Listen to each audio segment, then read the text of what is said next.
Good morning Odisha. आज होची मार्च 10 तारिख मंगलवार। चलंतु केतोटी गुरुत्वपूर्ण खबर उपरे नजर पकाइबा। सेतिपई वीडियोटिकु शेष पर्यंत देखंतु। जदि चैनल रे नुआ आछंती ताले सब्सक्राइब करंतु एवं बेल आइकन को दबाई दियंतु, जा फल रे सर्वप्रथमे नुआ नुआ अपडेट पाई परिबे।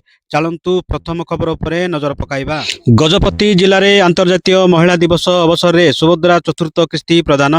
गजपति जिला सदर महकुमा स्थित विजु कल्याण मंडप ठारे अंतर्जातीय महिला दिवस अवसर में सुभद्रार चतुर्थ किस्ती प्रदान करा जायछि।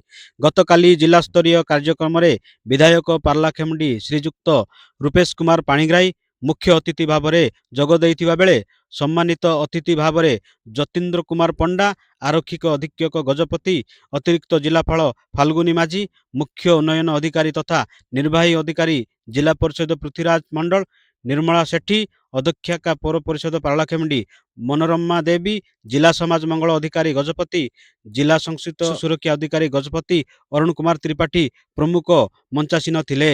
एही कार्यक्रम में अंतर्जातीय महिला दिवस अवसर में सुभद्रा योजनार चतुर्थ किस्ती जिलार योग्य हिताधिकारी डीबीटी माध्यम जिलार 1,44,000 रु ऊर्ध्व महिला मानक आर्थिक सहायता राशि प्रदान करा जायछि। परवर्ती खबर विधानसभा द्वितीय पर्याय बजेट अधिवेशन एप्रिल 8 पर्यंत चलिबो। आरंभ होला विधानसभा बजेट अधिवेशन द्वितीय पर्याय मार्च 9 रु एप्रिल 8 पर्यंत चलिबो।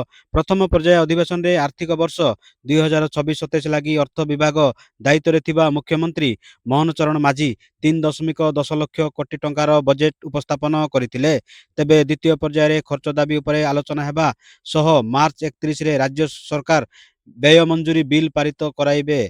किंतु एथर विधानसभा रे बीजेडी, कांग्रेस एवं सीपीआई जोड़ी देखा मिलबार संभावना रही। कारण विधानसभार गृह कार्य चलतिबा समय रे राज्यसभार 4 आसन पई भोट ग्रहण हेबार प्रक्रिया मध्य रही।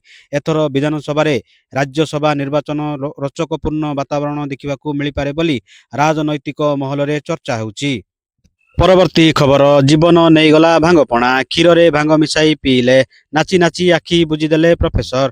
निकटरे गला रंगर पर्व होली। पूरा देश होली को खूब धूमधाम रे पालन करने सह सांगसाथी मानू रंग लगाई भांग पी उत्सव को अति उत्साह सह पालिथिले। किंतु भोपाल जड़े युवकों होली खेल काल नहीं आसीथिला।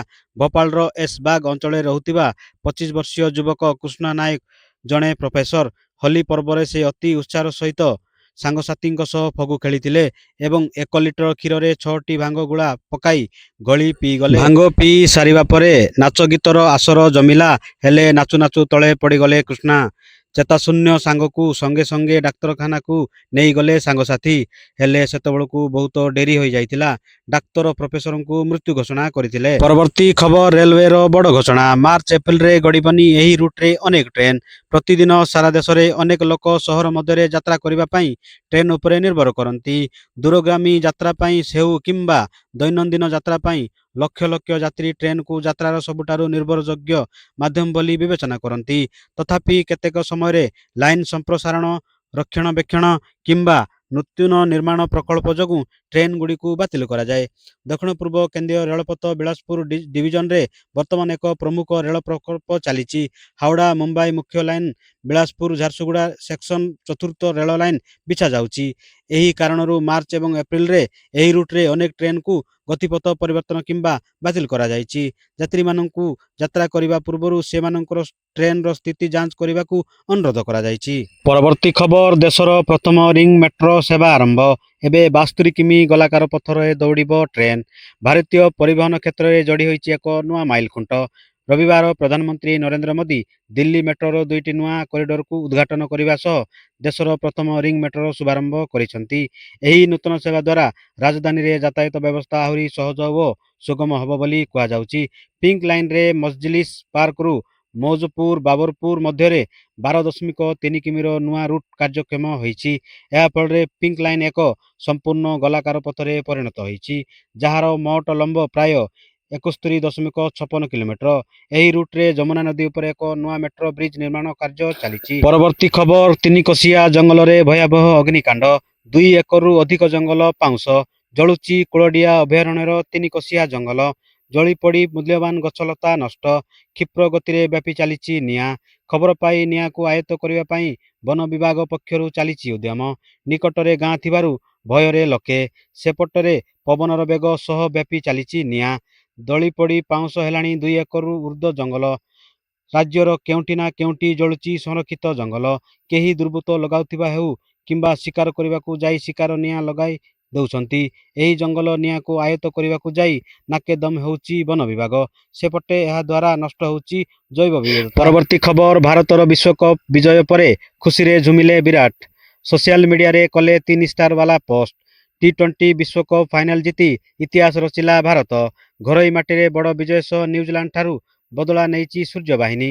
ନ୍ୟୁଜିଲାଣ୍ଡକୁ 96 ରନରେ ହରାଇ ଫ୍ୟାନ୍ସଙ୍କ ମନ ଜିଣିଛି men in blue. Team India ଏହି ଐତିହାସିକ ବିଜୟ ପରେ ସୋସିଆଲ ମିଡିଆ ଏକ୍ସରେ ପୋଷ୍ଟ କରି ଦଳକୁ ଶୁଭେଚ୍ଛା ଜଣାଇଛନ୍ତି ପୂର୍ବତନ ଭାରତୀୟ ଅଧିନାୟକ ବିରାଟ କୋହଲି। ଲେଖିଛନ୍ତି ଯେ ଚମ୍ପିଆନ୍ସ 3 ଷ୍ଟାର୍ସ ଅହମ୍ମଦାବାଦରେ ଟିମ୍ ଇଣ୍ଡିଆର ବଡ଼ ବିଜୟ। ପୁରା ଟୁର୍ଣ୍ଣାମେଣ୍ଟରେ ଆମ ଖେଳାଳିମାନେ ଯେଉଁ ବିସ୍ଫୋରକ କ୍ରିକେଟ ଖେଳିଥିଲେ ତାହା ଅତୁଳନୀୟ ଥିଲା। ଖେଳାଳିମାନେ କଷ୍ଟକର ପରିସ୍ଥିତିରେ ମଧ୍ୟ ପ୍ରଚଣ୍ଡ ମନୋବଳ ପ୍ରଦର୍ଶନ କରିଥିଲେ ଏବଂ ଶେଷରେ ପୁଣି ଥରେ ବିଶ୍ୱ ଚାମ୍ପିୟନ ହୋଇଛନ୍ତି ବୋଲି ବିରାଟ କୋହଲି କହିଛନ୍ତି। ପରବର୍ତ୍ତୀ ଖବର ପର୍ଯ୍ୟଟନକୁ ସମୃଦ୍ଧ କରିବ କରିଡର ଯୋଜନା। ନିଆଳିରେ ଅଷ୍ଟଶମ୍ଭୁ କରିଡର ଓ ବେରବଇରେ ଗାନ୍ଧୀ ସର୍କିଟ। ନୂଆ ସରକାରରେ ଓଡ଼ିଶା ପର୍ଯ୍ୟଟନର ନୂଆ ଟେଗଲାଇନ୍ ଥିଙ୍କ ଇଣ୍ଡିଆ ଥିଙ୍କ ଓଡ଼ିଶା। ସମୃଦ୍ଧ ଓଡ଼ିଶାର ପର୍ଯ୍ୟଟନକୁ ସମୃଦ୍ଧ କରିବାକୁ ପ୍ରସ୍ତୁତ ରୋଡମ୍ୟାପ୍। ବଜେଟରେ ଅଧିକ ଅର୍ଥ ବରାଦ। କାର୍ଯ୍ୟକାରୀ ହେଉଛି ସଂଶୋଧିତ ନୂଆ ପର୍ଯ୍ୟଟନ ନୀତି। ଏବେ ସମଗ୍ର ରାଜ୍ୟରେ ଦୌଡ଼ିବ ପର୍ଯ୍ୟଟନ ବିକାଶର ଗାଡ଼ି। ବିଶ୍ୱରେ 1 ନମ୍ବର ହେବ ଓଡ଼ିଶା ପର୍ଯ୍ୟଟନ। ଯୋଜନା ମୁତାବକ କାମ କରୁଛି ଓଡ଼ିଶା ପର୍ଯ୍ୟଟନ ବିଭାଗ। ପ୍ରତି ମାସରେ ମନ୍ତ୍ରୀଙ୍କ ସମୀକ୍ଷା ଏବଂ ଗନ୍ତବ୍ୟସ୍ଥଳରେ ସଚିବଙ୍କ ପ୍ରକଳ୍ପ ଅଗ୍ରଗତି ସମୀକ୍ଷା ନୂତନ ଆଶା ସଞ୍ଚାର କରିଛି। ଏବେ ସାରା ରାଜ୍ୟର ବିଭିନ୍ନ ପର୍ଯ୍ୟଟନ ସ୍ଥଳୀକୁ ଯୋଡ଼ିବାର ନୂଆ ସୂତ୍ରଧର କରିଡର ଯୋଜନା। ବିଭିନ୍ନ ଅଞ୍ଚଳର ପ୍ରସିଦ୍ଧ ପର୍ଯ୍ୟଟନ ସ୍ଥଳୀକୁ ନେଇ ଛୋଟ ଛୋଟ ସର୍କିଟ ଏବଂ କରିଡର କରାଯାଉଛି ବୋଲି ସୂଚନା ମିଳିଛି। ପରବର୍ତ୍ତୀ ଖବର ଫାଇନାଲ ମ୍ୟାଚ୍ ଦେଖିବା ବେଳେ ଯୁବକଙ୍କୁ ଘରୁ ଡାକି ନେଇ ହତ୍ୟା। ଫାଇନାଲ କ୍ରିକେଟ ମ୍ୟାଚ୍ ଦେଖିବା ବେଳେ ଯୁବକଙ୍କୁ ଘରୁ ଡାକି ନେଇ ହତ୍ୟା କରାଯାଇଛି ବୋଲି ଜଣାଯାଉଛି। ସଂଘବଦ୍ଧ ଭାବେ ସର୍ବସାଧାରଣଙ୍କ ସ୍ଥାନରେ ହତ୍ୟା କରାଯାଇଛି। ଭଦ୍ରକ ସହରାଞ୍ଚଳ ଥାନା ଅଧୀନ ଗୁଣ୍ଠୁନିଆ ଠାରେ ହତ୍ୟା କରାଯାଇଛି। ମୃତକ ହେଉଛନ୍ତି ଚରମ୍ପା ବରାଳ ପୋଖରୀ ରେଳବାଇ କଲୋନୀର ଶ୍ରୀକୁମାର ସ୍ୱାମୀ। ସୂଚନା ଅନୁଯାୟୀ ଶ୍ରୀକୁମାର କ୍ରିକେଟ ଫାଇନାଲ ମ୍ୟାଚ୍ ଟିଭିରେ ଘରେ ଦେଖୁଥିଲେ। ମ୍ୟାଚ୍ ସମୟରେ ତାଙ୍କୁ ଫୋନ୍ ଆସିବା ପରେ ସେ ଘରୁ ବାହାରି ଗୁଣ୍ଠୁଣିଆ ବଜାରକୁ ଯାଇଥିଲେ। ସେଠାରେ ପ୍ରାୟ 5 ଜଣ ଯୁବକ ତାଙ୍କୁ ମିଳିତ ଭାବେ ଧାରୁଆ ଅସ୍ତ୍ରରେ ଆକ୍ରମଣ କରିଥିବେ ବୋଲି ସୂଚନା ମିଳିଛି।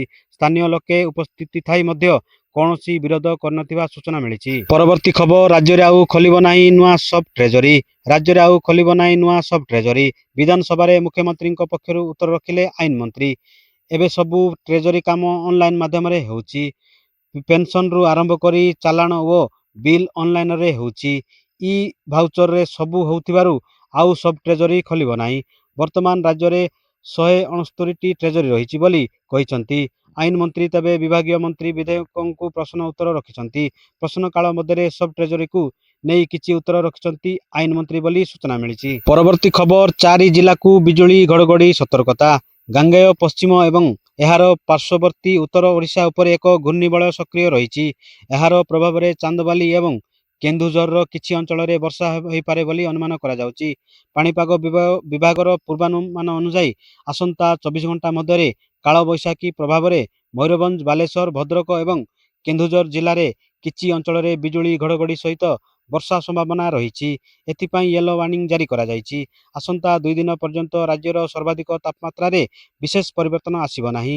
ପରବର୍ତ୍ତୀ ସମୟରେ ଦିନ ତାପମାତ୍ରା 2ରୁ 3 ଡିଗ୍ରୀ ପର୍ଯ୍ୟନ୍ତ ବଢ଼ିବାର ସମ୍ଭାବନା ରହିଛି ବୋଲି ପାଣିପାଗ ବିଭାଗ ପକ୍ଷରୁ ସୂଚନା ମିଳିଛି। ପରବର୍ତ୍ତୀ ଖବର ଆଶୁତୋଷ ମିଶ୍ରଙ୍କ ଦେହାନ୍ତରେ ମୁଖ୍ୟମନ୍ତ୍ରୀ ମୋହନ ଚରଣ ମାଝୀଙ୍କ ଶୋକ ପ୍ରକାଶ। ବରିଷ୍ଠ ସାମ୍ବାଦିକ ଆଶୁତୋଷ ମିଶ୍ରଙ୍କ ପରଲୋକ। ତାଙ୍କର ହୃଦଘାତରେ ପରଲୋକ ହୋଇଛି। ଆଶୁତୋଷ ମିଶ୍ରଙ୍କ ଦେହାନ୍ତରେ ମୁଖ୍ୟମନ୍ତ୍ରୀ ମୋହନ ଚରଣ ମାଝୀ ଶୋକ ପ୍ରକାଶ କରିବା ସହ ଏକ୍ସରେ ଟ୍ୱିଟ୍ କରି ଜଣାଇଛନ୍ତି ଯେ ତାଙ୍କର ବିୟୋଗ ଓଡ଼ିଶାର ସାମ୍ବାଦିକତା ଜଗତ ପାଇଁ ଏକ ଅପୂରଣୀୟ କ୍ଷତି। ଶୋକ ସନ୍ତପ୍ତ ପରିବାର ବର୍ଗଙ୍କୁ ସମବେଦନା ଜଣାଇଛନ୍ତି ଯେ ମହାପ୍ରଭୁଙ୍କ ନିକଟରେ ଦିବଂଗତ ଆତ୍ମାର ସଦ୍ଗତି କାମନା କରୁଛନ୍ତି। ଅନ୍ୟପଟେ ବିରୋଧୀ ଦଳ ନେତା ନବୀନ ପଟ୍ଟନାୟକ ମଧ୍ୟ ଶୋକ ପ୍ରକାଶ କରି କହିଛନ୍ତି ଯେ ଏହି ବିଷୟରେ ମୁଁ ଶୁଣି ବହୁତ ଦୁଃଖିତ। ଦୀର୍ଘ ଦିନର ସାମ୍ବାଦିକତା ଜୀବନରେ ତାଙ୍କ କାର୍ଯ୍ୟ ସର୍ବଦା ସ୍ମରଣୀୟ ରହିବ।